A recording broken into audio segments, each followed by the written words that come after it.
ബാലുശ്ശേരിയിൽ നിന്നുള്ള രക്ഷാപ്രവർത്തകർ കൂടിയുണ്ട്. നമസ്കാരം. നിങ്ങൾ എപ്പോഴാണ് എത്തിയത്? ഞങ്ങൾ ഇന്നലെ ബാലുശ്ശേരിയിൽ നിന്നാണ്. കൂരാച്ചുണ്ടിൽ നിന്നുള്ള കുറച്ച് രക്ഷാപ്രവർത്തകർ കൂടി ഈ ഘട്ടത്തിൽ എത്തിയിരുന്നു.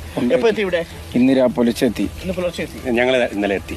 ഈ ദൃശ്യങ്ങളൊക്കെ കണ്ടിട്ട് വീട്ടിൽ ഇരിക്കാൻ വയ്യാതെ എഴുന്നേറ്റ് വന്നു. അതെ, ഞങ്ങൾ കഴിഞ്ഞ 3-4 ദിവസം ഇവിടെ വരാൻ വേണ്ടി നിൽക്കുകയാണ്. ആദ്യത്തെ ബറ്റാലിയൻ ഇന്നലെ എത്തി, രണ്ടാമത്തെ ബറ്റാലിയൻ ഇന്ന് എത്തി. ഞങ്ങൾ പൂനൂരിൽ health care foundation disaster management ഇതിനു മുമ്പ് എവിടെയെങ്കിലും റെസ്ക്യൂ മിഷൻ നടത്തിയിട്ടുണ്ടോ? എവിടെയാ? കേരളത്തിൽ ഉടനീളം എല്ലാ സ്ഥലത്തും, പുത്തുമല്ല, കവളപ്പാറ, എല്ലാ സ്ഥലത്തും. കവളപ്പാറയൊക്കെ പോയി രക്ഷാപ്രവർത്തനം നടത്തിയ വളരെ രക്ഷാപ്രവർത്തനത്തിൽ പരിചയമുള്ള മിടുക്കരായ ആളുകളാണ്.